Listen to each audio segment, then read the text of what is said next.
Bonjour à tous et bienvenue dans ce nouvel épisode.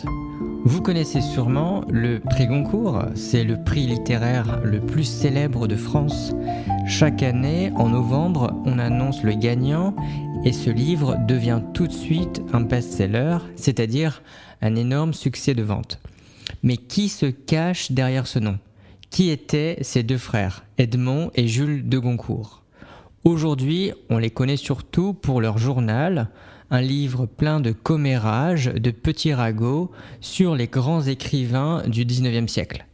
On les imagine un peu comme des vieux messieurs aigris, c'est-à-dire amers et mécontents, qui critiquent tout le monde, mais leur vraie histoire est beaucoup plus intéressante. C'est l'histoire de deux orphelins, c'est-à-dire des enfants qui ont perdu leurs parents. Eh bien, ces deux orphelins étaient inséparables. Ils sont devenus deux artistes qui se sont battus toute leur vie pour être reconnus. Et bien sûr, c'est aussi l'histoire d'une tragédie qui a tout changé. On va donc aujourd'hui voyager dans le Paris du 19e siècle. On va rencontrer Flaubert, Zola, la princesse Mathilde, et on va découvrir la vie incroyable d'Edmond et Jules de Goncourt. Pour comprendre les frères Goncourt, il faut d'abord comprendre leur famille. Ils viennent de deux mondes très différents.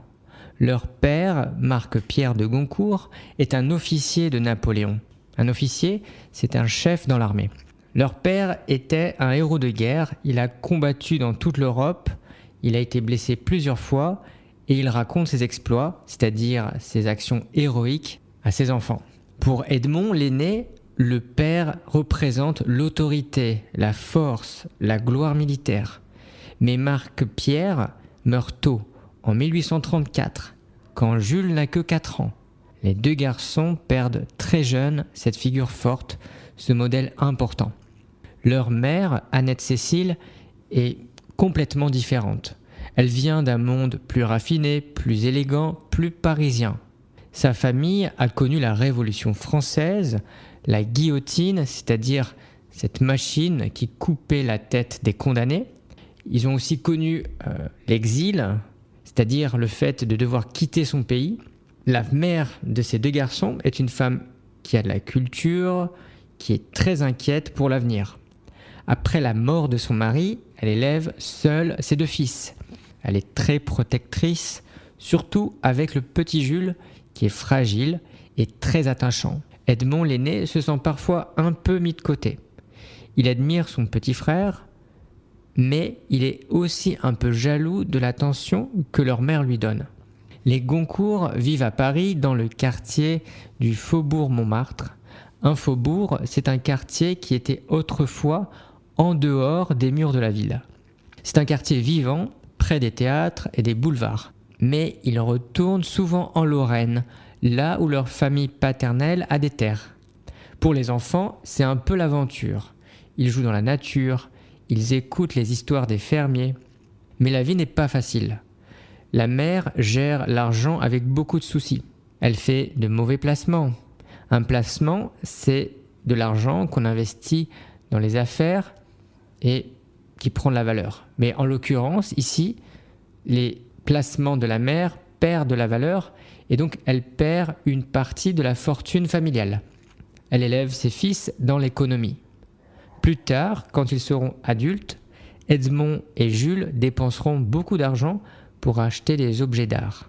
C'est un peu une réaction contre cette enfance où il fallait toujours compter. En 1848, un nouveau drame frappe la famille. La mère, qui ne s'était jamais vraiment remise de la mort de son mari, tombe gravement malade. Edmond et Jules la soignent, mais elle meurt au mois de septembre. Les deux frères sont orphelins. Jules a 18 ans, Edmond 26 ans. Sur son lit de mort, leur mère joint leurs mains, c'est-à-dire qu'elle les prend toutes les deux dans les siennes. Elle dit en substance « Prenez soin l'un de l'autre, restez unis ». Ce geste va sceller leur destin, c'est-à-dire le rendre définitif. Ils seront désormais un duo, un couple presque un seul être à deux. Maintenant qu'ils sont libres, que vont-ils faire ? Leur famille pense qu'ils doivent faire une carrière sérieuse. Un cousin riche, Léonidas l'Habile, leur conseille de rester fonctionnaires, c'est-à-dire des employés de l'État. Edmond travaille déjà au ministère des Finances. C'est un travail très ennuyeux. Il passe ses journées à recopier des chiffres. Il raconte que sa seule distraction, c'est de faire de belles accolades entre les colonnes. Il se surnomme lui-même l'employé accolade. C'est amusant, mais c'est aussi très triste. Jules, lui, est encore lycéen. Il est brillant. Il gagne des prix au concours général. Alors le concours général, c'est un grand examen national. Mais Jules n'aime pas l'école. Il préfère écrire des poèmes et des petites pièces de théâtre. Edmond prend une grande décision. Il démissionne, c'est-à-dire qu'il quitte son travail. Il dit à un cousin « J'ai une passion pour la littérature et le dessin. J'ai une petite fortune qui me suffit. Je ne veux pas passer ma vie à faire des additions. C'est un acte de liberté. » Il choisit d'être pauvre mais artiste. Les deux frères se lancent alors dans une grande aventure. Un voyage à travers la France. Ils partent à pied avec des sacs sur le dos. Ils traversent la Bourgogne, la Provence. Ils vont jusqu'à Marseille. Ils dorment dans des auberges, c'est-à-dire de petits hôtels simples. Ils mangent dans des fermes. Ils s'arrêtent devant de vieilles églises. Ils dessinent des statues. Ils prennent des notes. Ils écrivent leurs observations. De là, ils partent pour l'Algérie. À l'époque, l'Algérie est une colonie française, c'est-à-dire un territoire conquis et gouverné par la France. Et c'est une destination très exotique pour les artistes. Ils découvrent les marchés colorés, les mosquées, c'est-à-dire les lieux de prière des musulmans. Ils découvrent aussi les enfants aux yeux de gazelle. Ils goûtent le couscous pour la première fois. Cette découverte de l'Orient les fascine. Ils sentent que le dessin et l'aquarelle, qui est une technique de peinture à l'eau, ils sentent que ça ne suffit pas. C'est l'écriture qui va devenir leur vrai moyen d'expression. Ce voyage est une révélation, une prise de conscience. Les frères Goncourt décident de devenir écrivains. Mais comment devient-on écrivain quand on est inconnu ? Ils commencent par être journalistes. Ils écrivent dans des petits journaux. Ils font des critiques de théâtre. Ils racontent des histoires drôles. Ils inventent des portraits d'artistes. C'est une vie très excitante.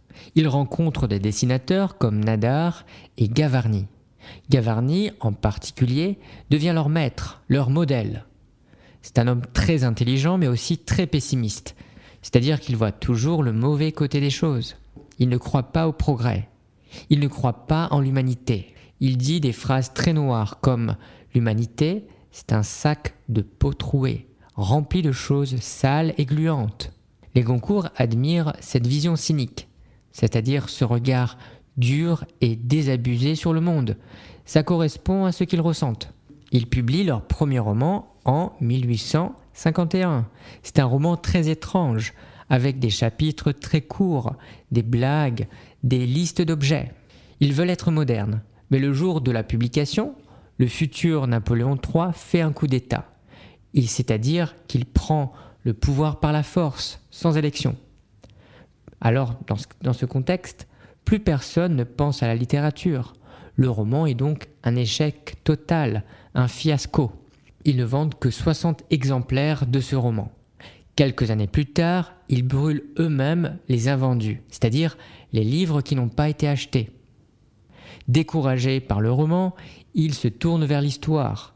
Ils écrivent « Histoire de la société française pendant la Révolution ». Leur idée est très originale. Ils ne racontent pas les batailles ou les discours des députés, c'est-à-dire les élus du peuple. Ils racontent comment les gens vivaient. Qu'est-ce qu'on mangeait ? Comment on s'habillait ? Quels étaient les bals à la mode ?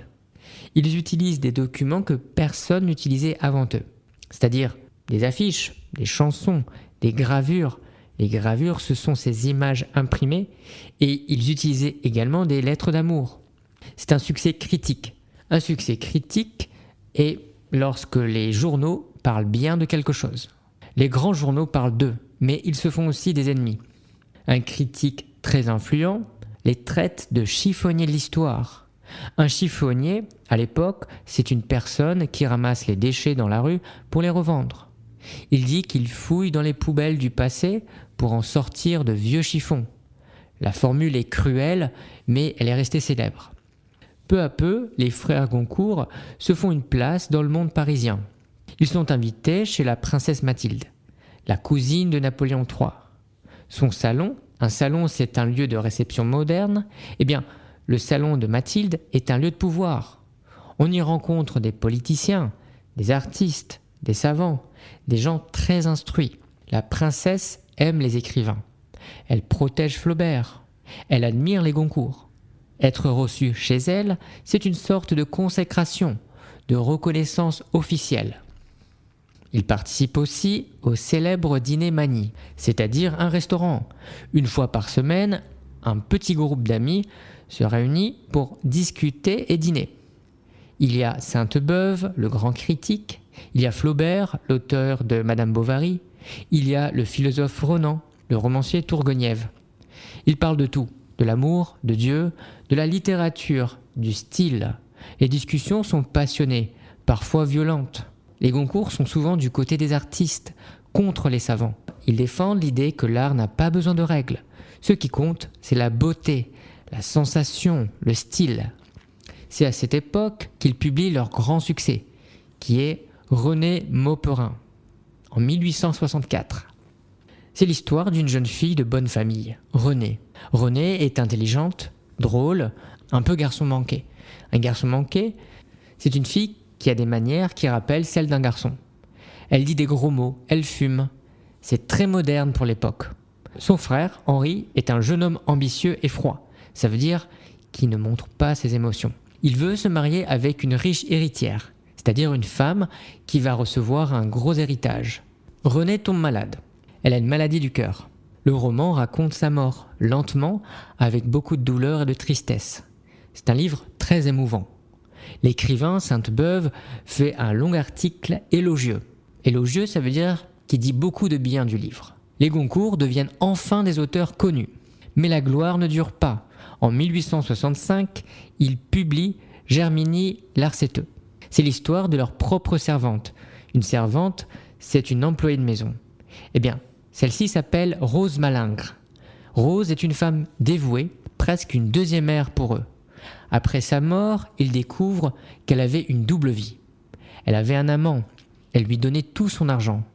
Elle buvait, elle faisait des dettes. Elle avait même eu un enfant qui était mort. Les Goncourt sont choqués, mais aussi fascinés. Ça veut dire qu'ils sont très attirés par cette histoire. Ils décident d'écrire un roman sur cette femme. Ils ne la jugent pas. Au contraire, ils veulent montrer qu'une simple servante peut avoir un destin tragique aussi fort que celui d'une reine. Le roman est un scandale. La presse crie à l'obscénité. Ça veut dire qu'elle dit que le livre est immoral et sale. On dit que c'est un livre qui parle de choses qu'on ne doit pas montrer. La princesse Mathilde elle-même dit qu'elle a voulu vomir en le lisant. Mais quelques jeunes critiques, comme Émile Zola, défendent le livre. Zola dit que c'est un chef-d'œuvre, que c'est le début d'une littérature nouvelle, une littérature qui ose regarder la réalité en face. Cette réaction violente montre bien le problème. Les Goncourt veulent faire un vrai roman, mais le public n'est pas prêt. Ils préfèrent les histoires d'amour gentilles, avec de beaux sentiments. L'année suivante, ils essaient d'écrire pour le théâtre. Leur pièce, Henriette Maréchal, est jouée à la Comédie Française, le plus grand théâtre de France. C'est un fiasco monumental. Ça veut dire que c'est une catastrophe. Le public siffle, crie, se bat dans la salle. Des étudiants lancent des clés pour faire du bruit. La pièce est retirée après seulement 6 représentations, c'est-à-dire 6 fois où elle a été jouée. C'est un traumatisme, c'est-à-dire un choc psychologique très fort. Les Goncourt comprennent qu'ils ne seront jamais des hommes de théâtre. Ils se replient donc sur le roman. En 1867, ils publient Manette Salomon. C'est leur livre le plus ambitieux, le plus complexe. Ils racontent l'histoire d'un peintre, Coriolis, et d'un modèle, c'est-à-dire une personne qui pose pour un artiste. Et cette personne s'appelle Manette, qui est une belle juive. Au début, Coriolis est un génie. Il voit la beauté partout. Mais il tombe amoureux de Manette. il l'épouse et peu à peu, elle le détruit. Sa famille envahit l'atelier, c'est-à-dire l'endroit où travaille le peintre. Coriolis n'est plus maître chez lui. Il passe son temps à gérer des histoires d'argent. Il ne peint plus. Son génie meurt. Ce roman a plusieurs lectures. D'abord, c'est un magnifique texte sur l'art. Les descriptions des tableaux sont sublimes. Ça veut dire magnifique, presque parfaite. On voit les couleurs, on sent la matière. Ensuite, c'est une satire, c'est-à-dire une critique moqueuse. Bien, c'est une satire du monde de l'art. Les Goncourt se moquent des peintres académiques, c'est-à-dire ceux qui suivent les règles officielles sans imagination. C'est-à-dire qu'ils critiquent ceux qui copient les vieux maîtres sans rien inventer. Mais c'est aussi un roman très dur sur les Juifs. Les Goncourt ont des préjugés antisémites, c'est-à-dire une hostilité envers les Juifs. Pour eux, Manette représente l'argent, l'hypocrisie, la destruction des vrais artistes. Le roman ne plaît pas à la critique. Flaubert lui-même, pourtant leur ami, dit en privé, c'est-à-dire dans une conversation personnelle, que c'est un échec. Mais aujourd'hui, beaucoup de lecteurs considèrent Manette Salomon comme un chef-d'œuvre, un des plus grands romans français sur la peinture. Pendant qu'ils écrivent ce livre, Jules est très malade. En réalité, il souffre d'une syphilis. La syphilis est une maladie sexuellement transmissible, très grave à l'époque, qui pouvait attaquer le cerveau. Il l'a attrapé dans sa jeunesse, et la maladie le ronge de l'intérieur. Ça veut dire qu'elle le détruit peu à peu. Dès 1869, il ne peut plus travailler. Il a des troubles de l'humeur. Ça veut dire qu'il passe de la joie à la tristesse sans raison. Et il a aussi des difficultés à parler. Edmond le soigne, il l'emmène en cure. Une cure, c'est un séjour dans une station thermale pour se soigner. Mais ces séjours n'y font rien. Le journal d'Edmond raconte ce calvaire. Un calvaire, c'est une longue souffrance. Eh bien, ce journal décrit ce calvaire avec une précision terrible. Jules devient un autre homme. Il est égoïste, c'est-à-dire qu'il ne pense qu'à lui. Il fait des caprices, c'est-à-dire des demandes impossibles et changeantes. Il ne peut plus tenir une fourchette. Edmond a honte, mais il a surtout peur. Une nuit, il écrit à Flaubert une lettre bouleversante, très émouvante. Il dit qu'il a pensé à tuer son frère pour le délivrer de ses souffrances et se tuer après. Heureusement, il n'en fait rien. Jules meurt le 20 juin 1870. Edmond est seul. Il a 48 ans. Edmond écrit alors une phrase très simple, très belle et très triste. « Je ne l'aurai plus marchant à côté de moi, quand je me promènerai. Je ne l'aurai plus en face de moi, quand je mangerai. » La mort de Jules est un cataclysme, c'est-à-dire un bouleversement énorme. Mais Edmond n'a pas le temps de se reposer. Quelques semaines après, la France déclare la guerre à la Prusse, c'est-à-dire l'Allemagne de l'époque. C'est une défaite. Napoléon III est fait prisonnier. Paris est assiégé, c'est-à-dire entouré par l'ennemi. Plus personne ne peut entrer ou sortir de la ville. En 1871, la Commune éclate, c'est-à-dire une révolte populaire à Paris très violente. Edmond traverse tout cela en spectateur impuissant, c'est-à-dire qu'il ne peut pas agir. Il a peur, il a faim, il se promène dans les rues détruites. Cette période terrible l'aide en quelque sorte à survivre. Le chagrin, qui est une tristesse profonde, est mis entre parenthèses, c'est-à-dire qu'on l'oublie un moment. Il observe, il note, il écrit. C'est sa seule manière de rester vivant. Après la guerre, il se rapproche d'un jeune écrivain, Alphonse Daudet. Daudet a 20 ans de moins que lui. Il est marié à une femme très intelligente, Julia. Très vite, une amitié très forte, presque fraternelle, se crée entre Edmond et Alphonse. Ils s'écrivent tout le temps. Ils s'appellent mon cher petit et mon grand. Edmond retrouve chez Daudet un peu ce qu'il a perdu avec Jules. Il va passer tous ses étés à Champrosay, dans la maison des Daudet. Il devient l'oncle de la famille. Pendant toutes ces années, Edmond a une idée fixe, c'est-à-dire une obsession. Il veut publier le journal qu'il tenait, là où il écrivait régulièrement avec son frère. Ce journal est commencé en 1851. Il couvre 20 ans de leur vie littéraire. C'est un document unique. On y voit Flaubert en train de danser comme un ours, Sainte-Beuve en train de parler de ses amours, ou enfin la princesse Mathilde en train de jurer de manière très vulgaire. Les Goncourt y notent tout, les bons mots, c'est-à-dire les répliques spirituelles, les disputes et les actes peu courageux de leurs amis. À partir de 1887, Edmond commence à publier des extraits. Le scandale est énorme, tout le monde se sent trahi, c'est-à-dire trompé. Taine, un grand philosophe, lui écrit pour lui dire « Ne parlez pas de moi. Ce que j'ai dit chez vous était en privé, en confidence. La princesse Mathilde est furieuse. L'écrivain Renan, lui, fait une polémique, c'est-à-dire une dispute publique dans les journaux. Mais Edmond tient bon, c'est-à-dire qu'il résiste. Il dit « je veux la vérité ». La vérité ne peut pas être jolie tout le temps. Et c'est pour ça que son journal est aujourd'hui très précieux. C'est la photographie la plus fidèle de la vie littéraire du XIXe siècle. À partir de 1885, Edmond transforme le grenier, c'est-à-dire la pièce tout en haut de la maison, en un lieu de rendez-vous pour les jeunes écrivains. Tous les dimanches, ils se réunissent. Ils s'appellent les greniéristes. On y voit Mirabeau, Lorrain et bien sûr Daudet. Edmond est le maître. Il ne parle pas beaucoup, il a une petite voix aigrelette, c'est-à-dire un peu désagréable, mais il impose le respect. Il a des collections magnifiques, des dessins de Watteau, des estampes japonaises, c'est-à-dire des images imprimées venues du Japon. Le grenier est à la fois un salon et un musée. Edmond vieillit. Il a des crises de foie, c'est-à-dire des douleurs au niveau du foie, souvent à cause de l'alcool. Il est fatigué. Il n'écrit plus de romans, mais il prépare son grand projet. Il veut créer une académie, c'est-à-dire une institution, un groupe officiel d'écrivains. Pas l'Académie française qu'il méprise, c'est-à-dire qu'il trouve sans valeur. Non, une académie qui récompenserait uniquement le roman. Il lègue, c'est-à-dire qu'il donne par testament toute sa fortune pour cela. Le projet n'est pas simple. Ses héritiers naturels, c'est-à-dire les membres de sa famille qui devraient normalement recevoir son argent, à savoir de pauvres cousins, lui font un procès, c'est-à-dire une affaire en justice. Ils veulent l'argent. Le procès dure des années, mais finalement, les juges donnent raison à Edmond. En 1803, 7 ans après sa mort, le premier Goncourt est décerné, c'est-à-dire qu'il est donné à un écrivain. Il va à un roman intitulé Force ennemie. Edmond meurt en juillet 1896. Il est à Champrosay, chez les Daudet. Il prend un bain, il prend froid et il s'éteint, c'est-à-dire qu'il meurt quelques jours plus tard.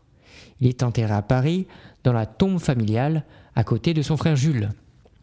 Alors, quel est l'héritage des frères Goncourt ? Aujourd'hui, on lit peu leurs romans, comme Manette Salomon, qui est trop long, ou Germigny Lacerteux, qui est trop noir, c'est-à-dire trop sombre et déprimant. Mais leur importance est ailleurs. D'abord, ils ont inventé une nouvelle façon d'écrire. Leur style est très visuel, très nerveux, c'est-à-dire plein d'énergie et de tension. Eh bien, ce style a influencé des écrivains comme Proust ou Huysmans. Ensuite, ils ont été des précurseurs, c'est-à-dire qu'ils ont fait des choses avant les autres. Ils ont montré la voie. Leur intérêt pour l'art japonais, par exemple, était très en avance sur leur temps. Enfin, et c'est le plus important, ils ont laissé leur journal. C'est une œuvre unique, une sorte de feuilleton-roman, c'est-à-dire un roman publié en plusieurs épisodes. Eh bien, ce roman feuilleton, on peut l'ouvrir à n'importe quelle page et on tombe sur une histoire fascinante. Un dîner chez une princesse, une dispute entre Flaubert et Renan, une description de Paris sous la neige. Leur vie, c'est l'histoire d'un amour fraternel absolu. 2 garçons contre le monde, unis par une même passion. Et c'est peut-être pour ça qu'on n'oublie pas les frères Goncourt. Merci d'avoir écouté ce podcast. J'espère que vous avez beaucoup appris de choses sur Edmond et Jules de Goncourt. Comme toujours, vous pouvez télécharger en description une mini-formation qui vous aidera à progresser en français. Bonne journée et à bientôt.